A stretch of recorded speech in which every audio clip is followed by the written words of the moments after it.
Twelfth के economics की आज बात करते हैं कि चैप्टर वाइज वेटेज क्या है। ट्वेल्थ में जो चैप्टर है आपके किस चैप्टर से कितने मार्क्स के आएंगे, उससे पहले एक बात करते हैं कि सर जो क्वेश्चन हमारा इकोनॉमिक्स का एग्जाम में होगा कितने मार्क्स के क्वेश्चन कितने होंगे। जैसे 1 मार्क्स का क्वेश्चन कितने आने वाले, 3 मार्क्स का क्वेश्चन कितने आने वाले, तो समझते हैं थोड़ा सा इसे। चलो, एक मैक्रो इकोनॉमिक्स क्वेश्चन स्ट्रक्चर जो होगा आपका, और क्वेश्चन मतलब आपके 10 क्वेश्चन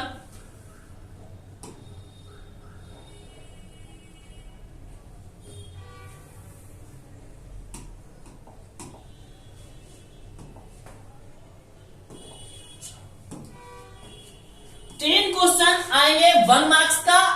1 मार्क्स के तो 10 मार्क्स आया। हम बात कर रहे हैं टोटल इकोनॉमिक्स की नहीं, सिर्फ माइक्रो इकोनॉमिक्स। माइक्रो से कितना आएगा सर, तो 10 ऑब्जेक्टिव माइक्रो से होगा। 3 मार्क्स का क्वेश्चन, कितने मार्क्स का क्वेश्चन, 3 मार्क्स के आपके 3 क्वेश्चन होंगे माइक्रो से, जिसमें से आपको अटेम्प्ट करने हैं 2। मतलब 1 क्वेश्चन चॉइस है आपके पास, अटेम्प्ट नहीं करना है। 4 मार्क्स का क्वेश्चन जो आपके आएंगे 4 आएंगे। 3 क्वेश्चंस आपको अटेम्प्ट करना है। यहां पे भी 1 क्वेश्चन आपके क्या आ गए, चॉइस आ गए हैं। 6 मार्क्स के क्वेश्चन जो आपके आएंगे वो 3 रहेंगे, और आपको अटेम्प्ट करना जो है 2 क्वेश्चंस करना है। यहां भी 1 क्वेश्चन आपका क्या है, अटेम्प्ट नहीं करना है। तो टोटल क्वेश्चन जो आपके होंगे 10, 2, 3, 2। ये बात हो गई आपकी माइक्रो की। सर इंडियन इकोनॉमिक्स से कौन से चैप्टर से कितने क्वेश्चन आएंगे, इसे समझते हैं। इंडियन इकोनॉमिक्स से जो आपका क्वेश्चन आएगा वो कुछ इस प्रकार से होगा कि 1 मार्क्स के क्वेश्चन आपके 10 होंगे, जिसमें 10 अटेम्प्ट करोगे।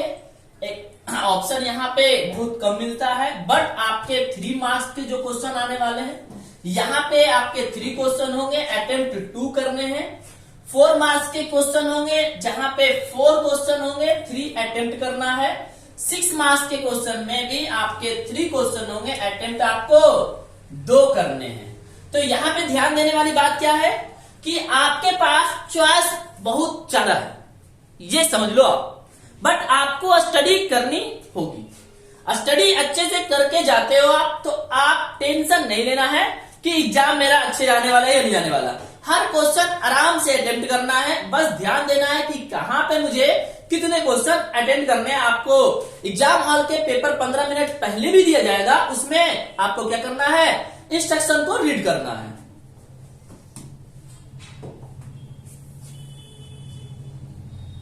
अब बात करते हैं, जैसे कि मैंने बताया चैप्टर वाइज वेटेज क्या होने वाला है। तो पहले बात करते हैं हम माइक्रो इकोनॉमिक्स की, कि माइक्रो इकोनॉमिक्स में वेटेज क्या है। तो जैसे कि नेशनल इनकम से 10 मार्क्स का क्वेश्चन आएगा। ये सारे बातें हम जो कर रहे हैं वो सिंपल पेपर के बिहाफ पे कर रहे हैं, कि सिंपल पेपर जो बनाया है सीबीएसई ने इस टाइप से बनाया है कि नेशनल इनकम से उसने 10 मार्क्स का उठाया है। और मनी एंड बैंकिंग आपने सुना होगा, 5 और 6 चैप्टर नंबर हमारा है मनी एंड बैंकिंग, वहां से 6 मार्क्स का क्वेश्चन आ रहा है। एग्रीगेट डिमांड और एग्रीगेट सप्लाई 12 मार्क्स का है। नेक्स्ट आपका बजट चैप्टर 6 मार्क्स का है। Foreign exchange rate system 3 marks का, और balance of payment last chapter आपका 3 मार्क्स का क्वेश्चन आ रहा है। तो इस वेटेज के हिसाब से आप तैयारी कर सकते हो पेपर की। दूसरी बात करते हैं इंडियन इकोनॉमी की। किसकी बात करते हैं, इंडियन इकोनॉमी की। इंडियन इकोनॉमी में सबसे पहले तो 2 चैप्टर आपका क्या है, चैप्टर डिडक्टेड, मतलब सिलेबस में नहीं है। 4 चैप्टर प्रॉपर्टी और 9 number chapter, 8 number chapter infrastructure आपके सिलेबस में नहीं है। तो जो सिलेबस में है उसकी बात करते हैं 2023 की, जो एग्जाम हमारा होना है। सबसे पहला Indian economy the event of independence, 1 से 2 मार्क्स का क्वेश्चन यहाँ पूछा जा रहा है। सिंपल पेपर में देखा जा रहा है, तो यहां से क्वेश्चन पूछा बहुत कम जा रहा है। इसका मतलब ये नहीं कि आप पढ़ के ही मजा है कि 1 नंबर है कौन पढ़ता है। एग्जाम में शायद इसमें चेंज भी आ जाए, ये सिंपल पेपर के बिहाफ पे है, तो आप इसे इग्नोर मत करना। यहाँ का नंबर यहाँ जा सकता है, यहाँ पे मान लो 11 नंबर का है, यहाँ 8 कर देता है तो यहाँ 4 हो जाएगा। तो थोड़ा सा इस चैप्टर को इग्नोर मत करना, क्योंकि मैंने 1 मार्क्स आपको बता दिया। तो ये मैंने सिंपल पेपर पे भी आपको बनाया है। लैब आपका अगला चैप्टर है लिबरलाइजेशन, प्राइवेटाइजेशन, ग्लोबलाइजेशन। यहां से क्वेश्चन ही नहीं बनाया है सिंपल पेपर में, तो आप कम से कम इतना तो पढ़ के जाओ कि क्वेश्चन आ जाए, अटेम्प्ट कर लेना है। हाँ, फोकस थोड़ा कम होगा, मैं मानता हूं इस बात को। आपके इस वीडियो के बाद आप ऐसा सोचोगे यहाँ नहीं पढ़ना है, कम पढ़ना, थोड़ा कम पढ़ना, लेकिन पढ़ना जरूर। एग्जाम में आ भी सकता है, चांसेस नहीं है, लेकिन सिलेबस में आपके हैं तो चांसेस आप ऐसा कर सकते हो 20% तो है ही। ठीक है। ह्यूमन कैपिटल इंफॉर्मेशन 5 मार्क्स का, employment growth information chapter 4 marks का है, और रूरल डेवलपमेंट सबसे बड़ा चैप्टर यहाँ पे बना है 7 मार्क्स का। यहाँ पे मैं ये नहीं कह सकता हूँ कि इंडियन इकोनॉमी सबसे बड़ा चैप्टर बना है, क्योंकि यहाँ पे 3 चैप्टर है और तीनों में से मिलाकर के देखा जाए तो 12 नंबर का बन रहा है, तो यहाँ पे बांट भी सकते हो 4-4 नंबर, ऐसा कुछ नहीं खास। लेकिन हाँ, ज्यादा क्वेश्चन यहाँ से पूछा है सिंपल पेपर में।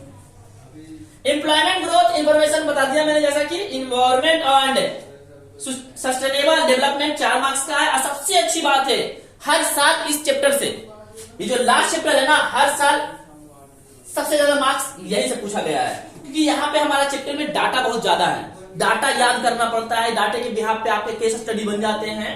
तो ये चैप्टर ज्यादा फोकस करो, क्योंकि ये इंपॉर्टेंट चैप्टर आपका बनने वाला है। तो अब आपको थोड़ा थोड़ा क्लियर हो गया होगा कि हमें किस चैप्टर पे ज्यादा किस तरह से तैयारी करना है, वेटेज हमारा चैप्टर का क्या है, और जो आप ये स्ट्रेटेजी बनाओ इसे कि हम एग्जाम तक कैसे इसे टोटल अच्छे से रिवीजन कर ले। इसके लिए स्ट्रेटेजी आप हमसे चाहते हो तो कमेंट करके बताओ कि आप सर स्ट्रेटेजी बताओ कि इकोनॉमिक्स या अकाउंट्स में कैसे हम तैयारी कर सकते हैं एग्जाम तक। तो हम आपके उसके लिए भी एक प्रॉपर वीडियो तैयार करके आपके साथ जुड़ेंगे वर्किंग करने के बाद। That's all, thank you. Subscribe कर दो और लाइक और कमेंट करना ना भूले। That's all.